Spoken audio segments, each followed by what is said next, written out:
Hello students, I am Hardik Sheta from Saraswat international academy Vapi.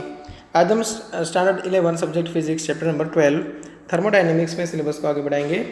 तो आज हमें पढ़ना है थर्मोडायनेमिक प्रोसेसेस, जिसमें चार टाइप की प्रोसेस है। Isochoric process, isobaric process, isothermal and adiabatic process. तो सभी के लिए हमें हर एक फॉर्मूला दिखना है, हर एक टाइप का फॉर्मूला दिखना है। जैसे मैं बोलूँ डेल्टा क्यू क्या होना चाहिए, वर्क डन क्या होना चाहिए, चेंज इन इंटरनल एनर्जी क्या होना चाहिए, ठीक है।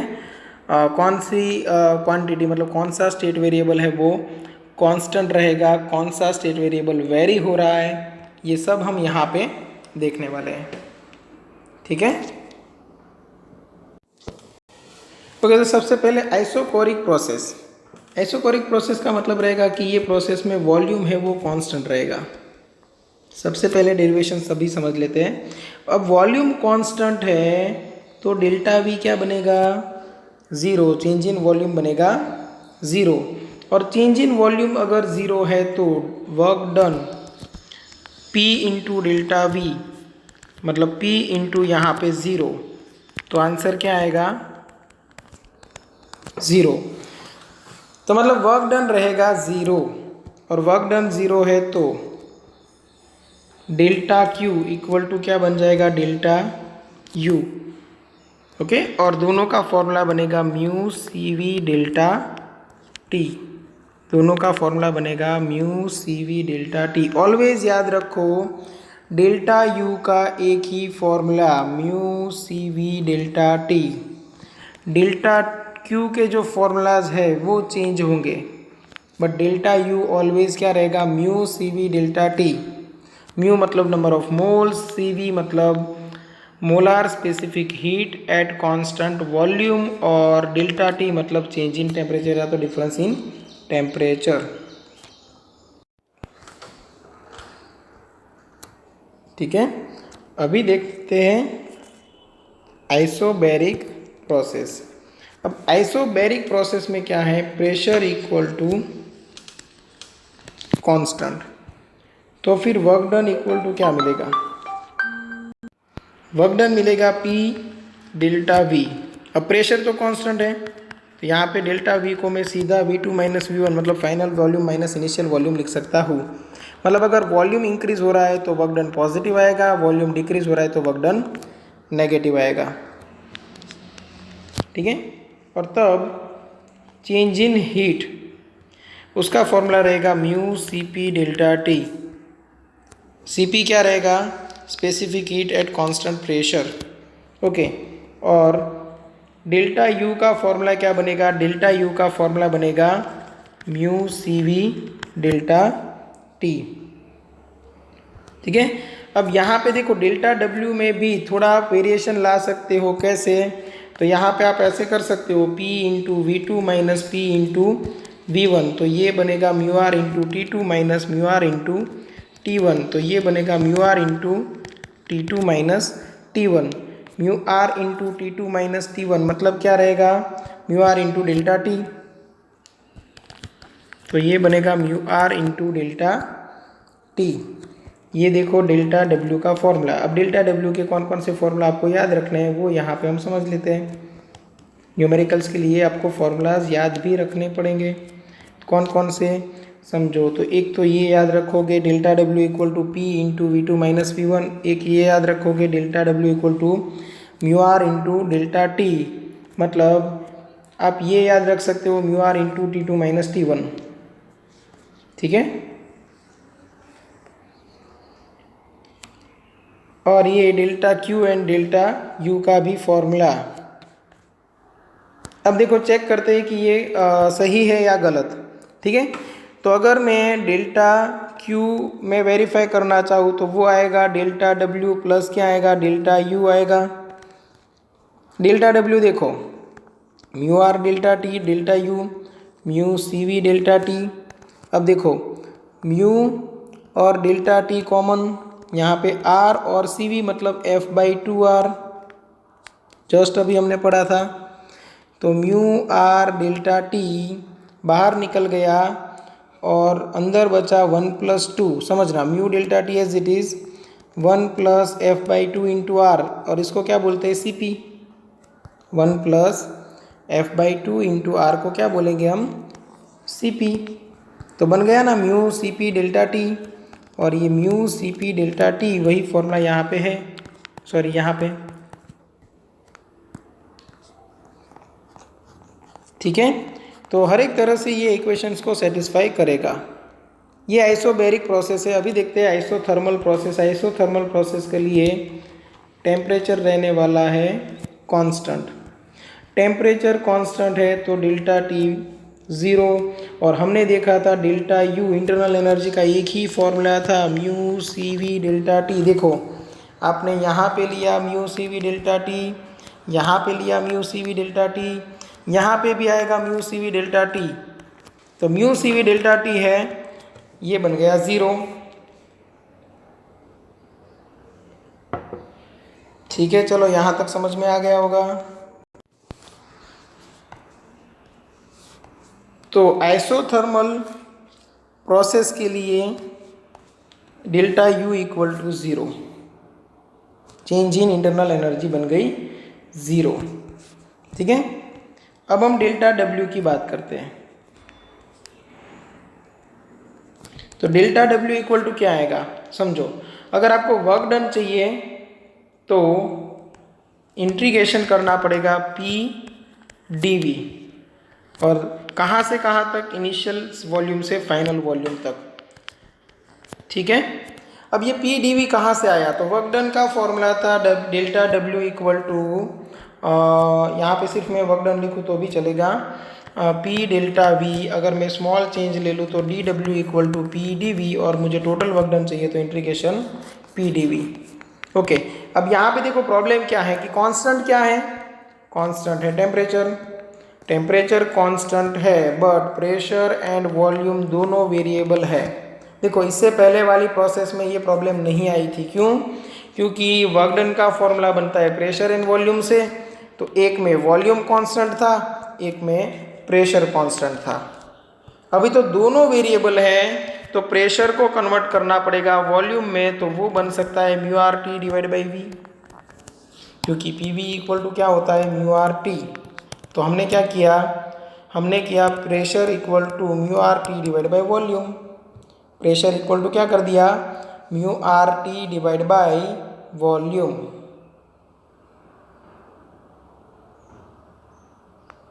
ओके, अब देखो हमारे पास एक ही वेरिएबल है, वो है वॉल्यूम।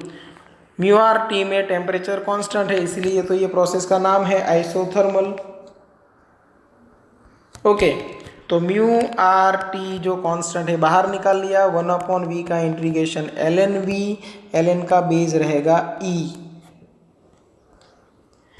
तो V2 से लेके V1 तक, तो mu R T equal to क्या बनेगा, यहाँ पे एल एन एक बार क्या करोगे V2 और एक बार एल एन V1, तो ये फॉर्मूला बना mu R T L N V2 divide by V1, ये वर्क डन का फॉर्मूला रहेगा।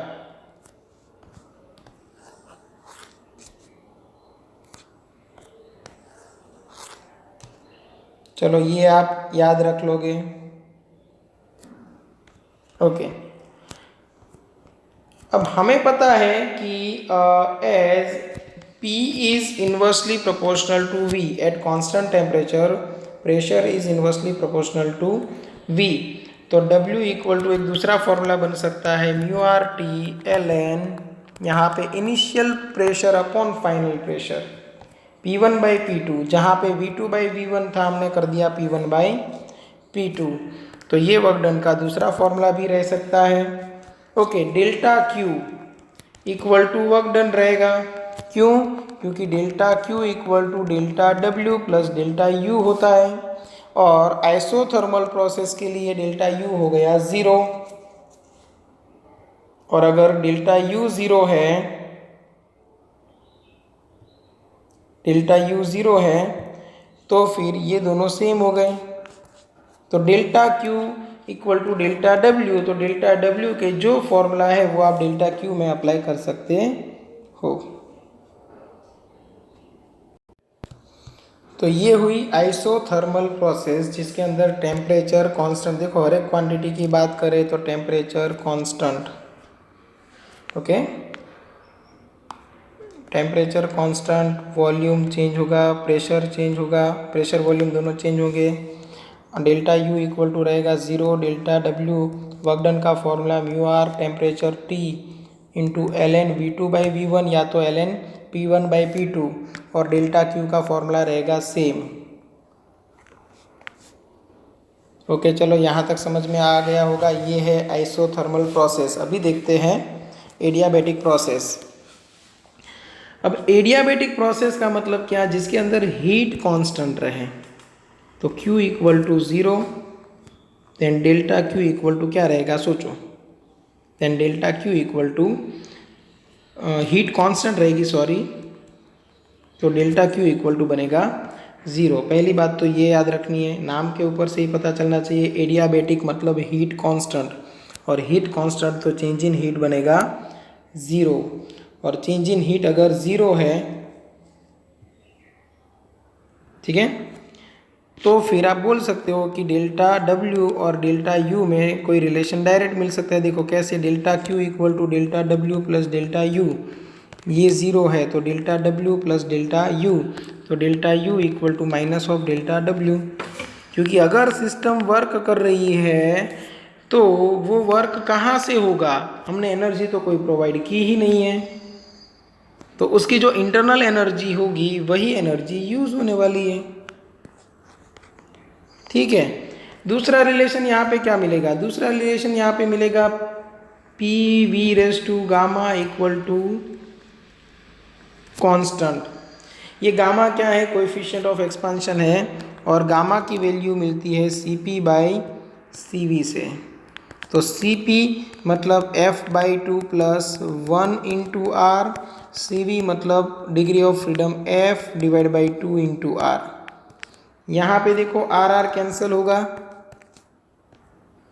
तो गामा की वैल्यू मिलेगी मुझे F plus 2 divide by F से। तो इतनी इन्फॉर्मेशन आपको गामा के लिए याद रखनी है।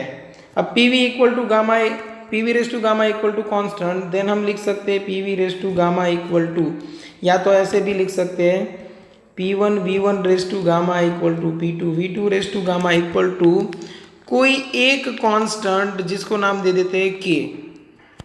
ठीक है, ये इक्वेशन हम 1 ले लेते हैं डेरिवेशन के लिए, ये है इक्वेशन 1। अभी डेरिवेशन स्टार्ट करते हैं वर्क डन।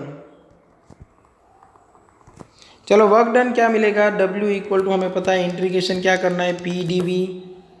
तो फिर से हमें पता है कि यहाँ पे दो वेरिएबल है प्रेशर एंड वॉल्यूम दोनों, तो किसी एक में कन्वर्ट करने की ट्राई करें। ठीक है, किसी एक में कन्वर्ट करने की ट्राई करो। अब देखो यहाँ पे P V equal to constant है, P V raise to gamma equal to constant है, तो मैं P V raise to gamma equal to वही कॉन्स्टेंट के लिख सकता हूँ। अब देखो P की जगह पे mu R T B by V नहीं लिख सकते, क्यों, प्रॉब्लम क्या हो जाएगी, mu R T by V into D V किया तो भी टेम्परेचर एंड वॉल्यूम दो वेरिएबल रहेंगे, यहाँ पे प्रेशर एंड वॉल्यूम दो वेरिएबल है, तो इंटीग्रेशन थोड़ा डिफिकल्ट रहेगा। आपको ऐसी ट्राई करनी है जिसमें वेरिएबल एक ही रहे, तो मैं यहाँ से ले सकता हूँ P V raise to gamma equal to constant है, then P equal to constant divide by V raise to gamma लिख सकते हैं, और यहाँ पे डी वी। अब तो हमें लिमिट रख देनी चाहिए V1 से लेके V2 तक, क्योंकि हमारे पास एक ही वेरिएबल है।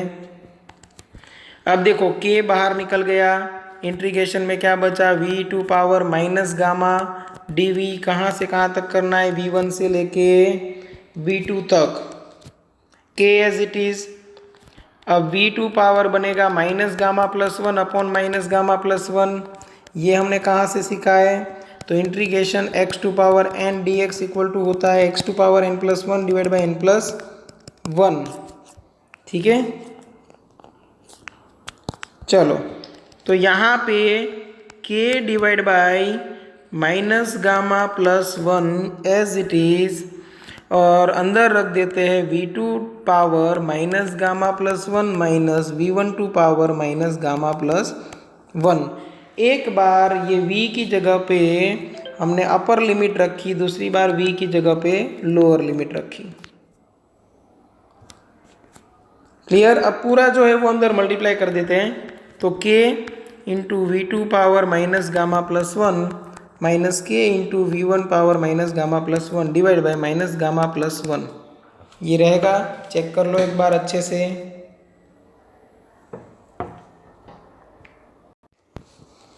ओके, तो अभी मैं k की जगह पे क्या लिख सकता हूँ फ्रॉम इक्वेशन वन। देखो p1 v1 race to gamma भी लिख सकता हूँ, p2 v2 race to gamma भी लिख सकता हूँ, क्योंकि दोनों वैल्यू k की ही है, कांस्टेंट ही है।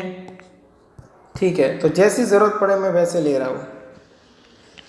यहाँ पे k मल्टीप्लाइड है v2 वाले फंक्शन के साथ, तो मैं ले रहा हूँ p2 v2 पावर गामा, और v2 power minus gamma plus one तो है ही, और यहाँ पे k की जगह पे मैं ले रहा हूँ p1 v1 race to gamma और v1 two power minus gamma plus one तो है ही, divide by minus gamma plus one. तो ये बनेगा p2 v2 minus p1 v1 divide by minus gamma plus one. कैसे बना, तो देखो इतना आप सॉल्व करो तो बेस सेम, पावर का एडिशन होगा minus gamma minus gamma plus one, ये गामा गामा कैंसल, तो v2 की पावर सिर्फ एक बचेगी। ठीक है, तो अगर यहाँ पे मैं नीचे देखने जाऊँ तो गामा की value always greater than one रहेगी, क्योंकि फॉर्मूला क्या है f plus two divide by F, मतलब one plus two divide by F plus two divide by F, तो one plus two divide by F होगा। ठीक है ना, तो वन प्लस समथिंग मतलब एक से तो ज़्यादा ही वैल्यू रहेगी, और गामा की वैल्यू वन से ज़्यादा है, तो ये जो क्वांटिटी है, ये जो टर्म है वो नेगेटिव आएगी। तो पॉजिटिव बनाने के लिए हम क्या कर देते हैं, गामा माइनस वन बना देते हैं इसको, तो ऊपर भी चेंज करना पड़ेगा, तो p1 v1 minus p2 v2 divide by क्या कर देते हैं गामा माइनस वन। ये हो गया वर्क डन का फॉर्मूला। अब pv की जगह पे म्यू आर टी तो लिख ही सकते हैं, तो w इज इक्वल टू मैं यहाँ पे लिख सकता हूँ म्यू आर टी वन, यहाँ पे लिख सकता हूँ mu R T two divide by gamma minus one. तो दूसरा फॉर्मूला बन सकता है mu R in bracket T one minus T two upon gamma minus one. तो ये वर्क डन का एक दूसरा फॉर्मूला हो गया। तो एडियाबेटिक प्रोसेस के लिए याद रखो वर्क डन का formula p1 v1 minus p2 v2 divide by gamma minus one, या तो mu R into T one minus T two divide by gamma minus one. Clear यहाँ तक? ओके, अब आगे देखते हैं इंटरनल एनर्जी के लिए क्या किया जाए। तो delta Q is equal to delta U plus delta W। Delta Q है एडियाबेटिक प्रोसेस के लिए 0, तो डेल्टा U हमें मिलेगा माइनस ऑफ डेल्टा W। ठीक है, और हाँ डेल्टा U का ये फॉर्मूला तो तब भी रहेगा mu C V delta T। ठीक है, mu C V delta T फिर भी रहेगा R upon gamma minus one, ये बनेगा सी वी। ठीक है, और वर्क डन से ऑपोजिट फॉर्मूला है, तो इसका ऑपोजिट आप करोगे तो आपको वही मिल जाएगा mu C V delta T. ठीक है, तो इंटरनल एनर्जी का formula mu C V delta T तो है ही, और दूसरा minus of change in work done आप ले सकते हो, क्योंकि जितना भी वर्क होगा वो इंटरनल एनर्जी की हेल्प से ही होगा। क्यों? क्योंकि एक्सटर्नल एनर्जी हम कोई सप्लाई कर ही नहीं रहे, तो जो स्टोरेज की हुई एनर्जी है उसी से वर्क होगा, और जितना इंटरनल एनर्जी डिक्रीज होगा उतना ही ज़्यादा वर्क होगा सिस्टम की वजह से। ओके, तो ये सभी टाइप की प्रोसेस आ गए, सभी के डेरिवेशंस आ गए, अच्छे से समझ लेना। अगर कहीं पे डाउट है तो आप एनी टाइम कांटेक्ट कर सकते हो। अब एक टॉपिक है क्वासी स्टैटिक प्रोसेस। ये एक नॉर्मल कंसेप्ट है, वो एक अच्छे से समझ लो। क्वासी स्टैटिक प्रोसेस,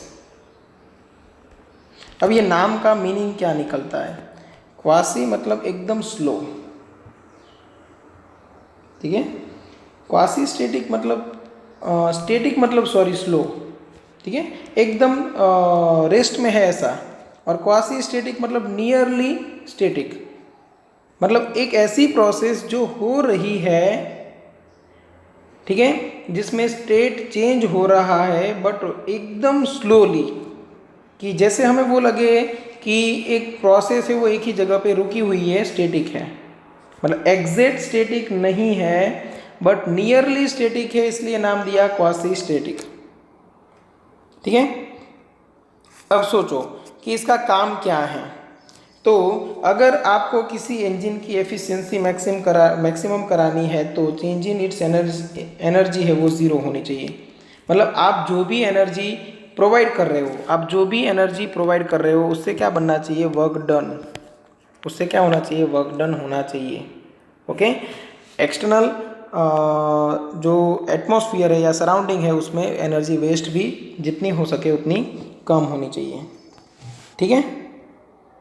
तो ये सब non equilibrium states of system के लिए बहुत डिफ़िकल्ट है, इसलिए हम एक इमेजिन करते हैं कि एक आइडियलाइज प्रोसेस जिसमें every stage the system is in equilibrium state, okay. Such a process in principle infinitely slow, hence the name quasi-static, okay, meaning nearly static, ठीक है। अब समझो कि एक सिस्टम है, ओके, जिसके पास प्रेशर P है, वॉल्यूम V है और टेम्परेचर T है, ओके, और ये अपना स्टेट चेंज कर रही है एकदम स्लोली, ठीक है। तो हर एक स्टेज पे सपोज प्रेशर में चेंज आया डेल्टा P जितना, टेम्परेचर में चेंज आया डेल्टा T जितना, बट ये एकदम आप बोल सकते हो नेग्लिजिबल डिफरेंस आएगा, जिससे हम मान सके कि ये प्रोसेस है वो एकदम स्लो है। और स्लो प्रोसेस होगी तो हम चेंज इन टेम्परेचर या चेंज इन प्रेशर को नेगलेक्ट कर सकते हैं, मतलब उसका जो स्टेट है वो चेंज नहीं हुआ, तो उसकी इंटरनल एनर्जी जो स्टेट पे डिपेंड करती थी वो हो गई, उसका जो चेंज हो गया ज़ीरो, ठीक है। यहाँ तक समझ में आया। तो in a quasi static process the temperature of the surrounding reservoir and the external pressure differ only a very small amount from the temperature and pressure of the system, ठीक है। सराउंडिंग का जो चेंज आएगा और system का जो change आएगा pressure या टेम्परेचर में वो वेरी स्मॉल होगा। अब इससे आप एक चीज़ तो समझ गए हो कि ऐसी कोई प्रोसेस पॉसिबल है ही नहीं। A quasi static process is obviously a hypothetical construct. In practice, processes that are sufficiently slow and do not involve accelerated motion of piston, large temperature gradient are reasonably approximation to an ideal quasi-static process। अब इसका मतलब समझो कि quasi-static process वो एक hypothetical construct है, ऐसा practically possible नहीं है, क्योंकि ज़रा सा चेंज तो आएगा ही। आप कोई भी प्रोसेस कर लो, सपोज ये पिस्टन है, अब पिस्टन है उसको आपने यहाँ से आइसोथर्मली एक्सपांड किया यहाँ तक, ठीक है। वहाँ तक आपने क्या किया था, टेम्परेचर कांस्टेंट रखा था, फिर हीट कांस्टेंट रखी, मतलब एडियाबेटिकली हमने एक्सपांशन और बढ़ाया यहाँ से यहाँ तक वेरी स्लोली, ताकि हम बोल सके कि each and every single stage के लिए जो स्टेट है वो अप्रोक्सीमेट चेंज ही नहीं हुआ। वैसे बोला जाए तो V1 से V2 ये वॉल्यूम का चेंज बहुत बड़ा है, प्रेशर का चेंज बहुत बड़ा है, बट अगर यही आप जो प्रोसेस है उसको एक स्मॉल स्टेप्स में डिवाइड कर दो तो हर एक स्टेप के लिए आप बोल सकते हो कि ये जो प्रोसेस है वो स्टेटिक है, ठीक है। तो ऐसी प्रोसेस जो वेरी स्मॉल है और जिनके हर एक स्टेप के लिए आप बोल सकते हो कि ये सिस्टम जो है वो थर्मली इक्विलिब्रियम में है और उनके जो स्टेट वेरिएबल्स है वो ज़्यादा चेंज नहीं होते, उनको बोला जाता है क्वासी स्टेटिक प्रोसेस, ठीक है। तो ये टॉपिक अच्छे से एक बार पढ़ लेना और बाकी की सारी प्रोसेसेस हमने देख लिए, ठीक है। अब कार्नोट साइकिल जब आएगी तब वो मैं आपको ग्राफ भी बता दूंगा, जो फिगर नंबर 12.8 में है, ठीक है। वही ग्राफ की हेल्प से हमें कार्नोट इंजन भी पढ़ना है। तो नेक्स्ट लेक्चर में हम पढ़ने वाले हैं second law of thermodynamics and उसके बाद पढ़ने वाले हैं कार्नोट इंजन, ठीक है। चलो, यहाँ तक किसी को कोई डाउट है तो कांटेक्ट कर सकते हो और अच्छे से पढ़ना स्टार्ट कर देना। यहाँ पे एग्जाम्पल्स तो है ही नहीं, तो डायरेक्ट हम फिर एक्सरसाइज का सॉल्यूशन देखने वाले हैं। ओके, चलो यहाँ तक रखते हैं। Thank you.